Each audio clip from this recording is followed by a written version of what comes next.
The Guardian of the Worlds presents The Dawn of an Odyssey.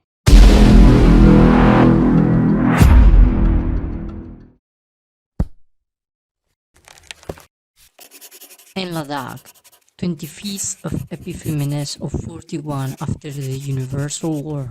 My dearest journal, today I need to confess something to you. Recent events have led me to consider things I hadn't even thought of before. But now they make me question many of the things I am experiencing here. However, to understand how I have come to this reflection, I need to explain what has happened to us in the previous days. Since I arrived here almost a year ago, my days have been quite routine, barely allowing me to leave this facility where we are. It is also true that this area seems to be the only one where intelligent life exists. Although it is fair to say that we are not on a planet that stands for its grandiosity. I know this because, against all odds, a few weeks ago, Racht came to the training yard in the morning, as usual.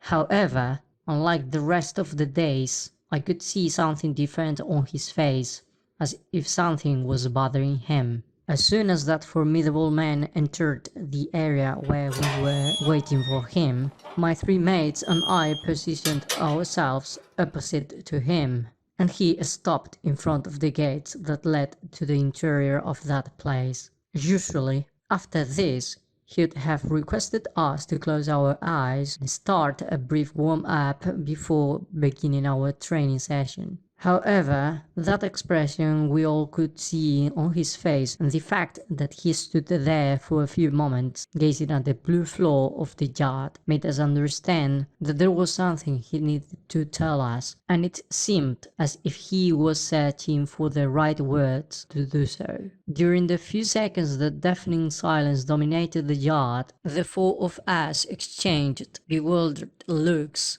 not understanding what was going through that individual's mind. For a moment, I fantasized about the possibility that our enemies had finally found us. If that were the case, I could finally confront that monster that took the lives of my family and all those innocent lives that dwelled in my beloved Baldis. That idea made me realize that despite my progress, I still had much to learn to face that creature. But if that were true, I would give my life only to finish off that monster.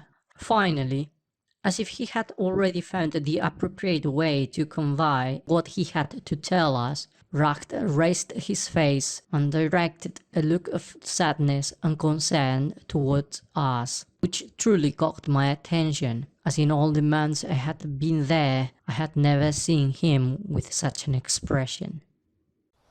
I'd love to start today like any other session, but I'm afraid that it won't be possible for the next days or weeks. He began politely. After those words, the disciple stopped as if he could barely continue his narration. On my mates' faces, I could see the same sense of confusion that I harbored, as we could hardly understand what had caused our sessions to be interrupted so drastically. Is there something we should be worried about? Yakren asked, trying to understand what Arus's disciple wanted to tell us.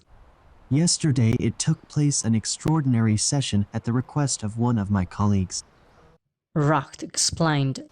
In this session the request was to send you all on different missions throughout our world so that you can start training for your future missions. Not a bad idea. Ish commented. If our mission in the future is to find the gems that Heroes doesn't have yet, it would be beneficial for us to go on training missions to get ready for whatever may happen.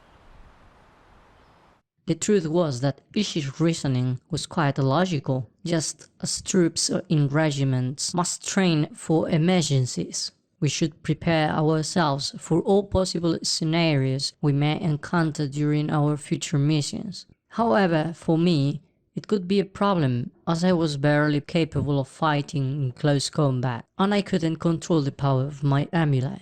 Certainly it's not a bad idea. The disciple added.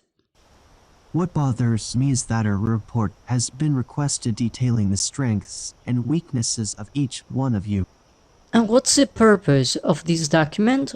I asked, not fully understanding its intentionality. I guess it's required because, in this way, we can focus your training on strengthening your weaknesses.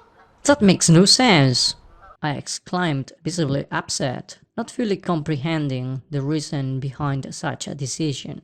Why should we focus on our weaknesses when we can train our strengths and become much stronger together? In this moment of reflection, I understand that the mentality that Father instilled in us was responsible for my reaction. He had always infused in us the view that it was not helpful to strengthen our weaknesses. He had always believed it was better to leverage one's strengths and find someone to complement the other weaknesses. For that reason, I thought that even though I was the weakest of the group, I could still help my mates in some other way while they would dedicate themselves to fighting. However, at that moment, I wasn't aware that something was escaping my understanding. What you're saying would make sense if everyone were going together on each mission, but the problem is that, as soon as the Master decides, each one of you will be sent on a different mission. What are you talking about? Yakren asked, quite upset by this unexpected information the disciple had just given us. The Master has several scenarios in mind to retrieve the universal gems, but he needs these missions we have prepared for you to decide which plan to follow. Racht explained.